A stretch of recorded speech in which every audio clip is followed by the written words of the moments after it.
দেখো বন্ধুরা, চলে এসেছি পিঙ্কি কিচেন উইথ কিচেন টিপসে। আজকে হবে চিংড়ি মাছের মালাইকারি। নিয়ে নিচ্ছি চিংড়ি মাছ, আর এখানে গরম করে দিয়েছি। তেলটা গরম হয়ে গেছে, তেলে সামান্য লবণ আর হলুদ আমি দিয়ে নিচ্ছি। আর দেখুন মশলাটা, এখানে মশলাটা আছে। একটা মিডিয়াম সাইজের পেঁয়াজ আছে, আদা আছে 1 চামচ, আর টমেটো আছে একটা মিডিয়াম সাইজের, কাঁচা লঙ্কা আছে, কাঁচা লঙ্কাও নিয়ে নিয়েছি। আর এর মধ্যে আমি চিনিও দিয়ে দিয়েছি। তাহলে কি বললাম, আদা 1 চামচ, পেঁয়াজ মিডিয়াম সাইজের, টমেটো মিডিয়াম সাইজের একটা, আর কাঁচা লঙ্কা আমি 3টে কাঁচা লঙ্কা মিডিয়াম সাইজের নিয়েছি। আর চিনিটাও এটার মধ্যে সামান্য, তোমরা যে যেরকম চিনি খাও সে পরিমাণ চিনি দেবে। আর এখানে পেস্ট করে নিয়েছি আমি নারকেল, চিংড়ি মাছের মালাইকারি যেহেতু হবে। দুটো এখানে কি শুকনো লঙ্কা দেবো। আর আমার ঘরে এখন আপাতত বড় সাইজের তেজপাতা নেই, ছোটো সাইজের 2টো গাছের তেজপাতা, তো এই জন্য ছোটো সাইজেরই আছে, এটা দিয়েই করবো আর কি।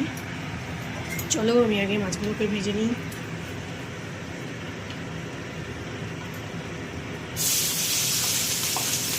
ভালো করে চিপে চিপে জল ঝরিয়ে নিয়েছি আমি মাছে। আর লবণ হলুদটা আগে দিয়েছি তেলের উপরে, তোমরা এখন তেলের উপরে লবণ হলুদটা দিয়ে নেবে, তাহলে দেখবে মাছটা কড়াইয়ের নিচে লাগবে না। এটাইগুলো আজকে ঠিক। দাঁড়াও টিপসে চলে যাবো না, পুরো রেসিপিটা দেখো, না দেখলে বুঝতে পারবে না কী করে রান্না করছি আমি। অনেক স্টাইলে রান্না করে চিংড়ি মাছের মালাইকারি। দেখো বন্ধু, সব মাছগুলো ভেজে তুলে রেখেছি আমি। এবার আমি সর্ষের তেলেই পুরো রান্নাটা করবো, আর রিফাইন তেলে। মাছটা কিন্তু আমি রিফাইন তেলে ভেজেছি।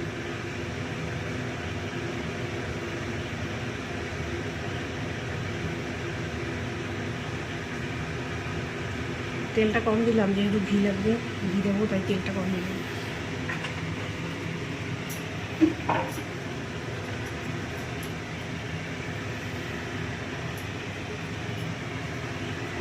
একটু করে দিয়ে দেবো। আগে দেবো আমি শুকনো লঙ্কা,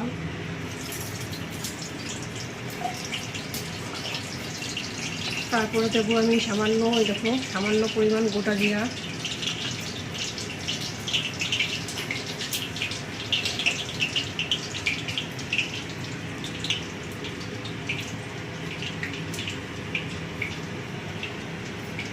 লবঙ্গ লবঙ্গ না, এটা হচ্ছে এলাচ আর দারুচিনি। যেহেতু মাছ আমার অল্প রান্না হবে, তাই আমি অল্প করে দিয়েছি, তোমাদের বেশি পরিমাণ হলে বেশি করে দেবে। এবার দিয়ে দেবো বড়ো সাইজের তেজপাতা হলে একটা দিলেই হবে, ছোটো সাইজ হলে 2টো দেবে। এরকম ছোটো বড়ো মিশানো মাছ আছে। চিংড়ি মাছের মালাইকারিতে তোমরা জানো আলু দেয় না, তবে আমি দিতে বাধ্য। আমার পুত্র আলু খেতে পছন্দ করে, ওর জন্যই দেবো। আলুটা একদম স্কিপ করবে। আর যদি তোমাদের বাড়িতে আমার মতন কেউ থাকে, আলু খাওয়ার মতো, আমার ছেলে এরকম খায়, তাহলে সামান্য পরিমাণ আলু দিতে পারো, তবে না দেওয়াটাই বেটার। দারুচিনি দিয়েছি, ফোড়নে দারুণ গন্ধ সেন্ট বেরিয়েছে, ফ্লেভার। আলু একদম দেবে না। আমার মতো শিশু বাচ্চা যদি বাড়িতে থাকে, খেতে যায়, তাহলে দেবে, নাহলে একদম দেবে না। লবণ হলুদ দিয়ে আলুটা ভেজে নেবো একটু লাল লাল করে।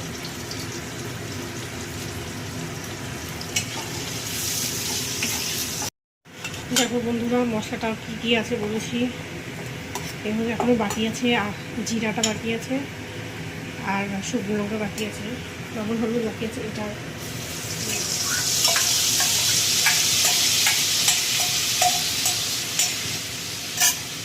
আলুটা ভাজা ভাজা হয়ে গেছে, আলু স্কিপ করবে, আলু বাদ। এটা সামান্য একটু নাড়াচাড়া করে তারপরে আমি জিরা শুকনো লঙ্কা লবণ হলুদ দেবো। এটা ধুয়ে সামান্য একটু জল দিয়ে দিলাম।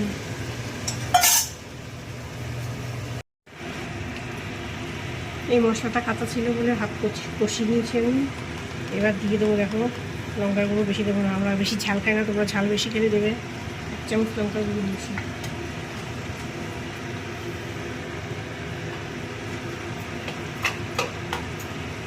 জিরের গুঁড়ো দেবো 2 চামচ,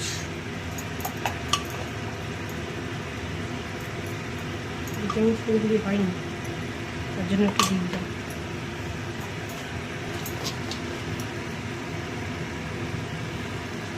এই দেখো হলুদ এই পরিমাণ, এটা তো আমি আগেই দেখিয়েছিলাম, পেঁয়াজের সঙ্গে আবার সঙ্গে দিয়ে দিয়েছি। আর লবণটা তোমরা পরিমাণ বুঝে দেবে, যতটা লাগবে ততটা পরিমাণ দেবে। আমার লাগবে না, আমার অল্প মাছ, এই জন্য আমি অল্প দিলাম।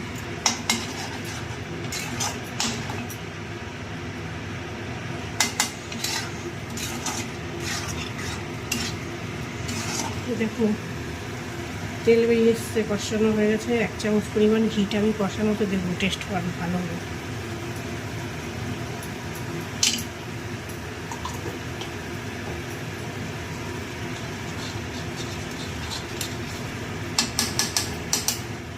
এবার আমি দিয়ে দেবো নারকেলটা। নারকেল শুদ্ধ, নারকেলের দুধ দেবো না, নারকেলটাও দেবো। যা দাম নারকেলের এটা আমি দেবো, পেস্ট করে নিয়েছি মিক্সিতে, আগে দেখিয়েছি আমি। নারকেল শুদ্ধই খাবো, টেস্ট বেশি হবে, শুধু দুধ দিলে টেস্ট হয় না।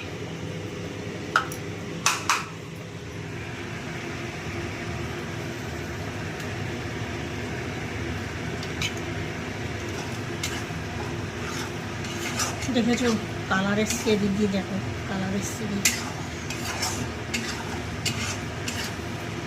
এবার আরেকটু কষিয়ে নিয়ে তারপরে সামান্য পরিমাণ জল দিয়ে দেবো।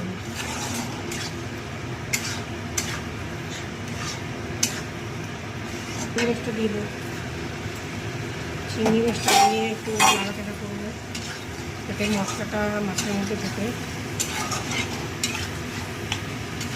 কালারটাও সুন্দর এসছে।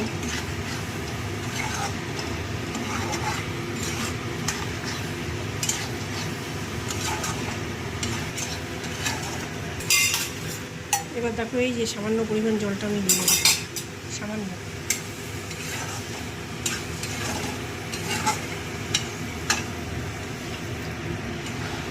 ব্যাস ফুটে গেলে তারপরে আসছি, 5 মিনিট বাদে ফুটতে থাকুক।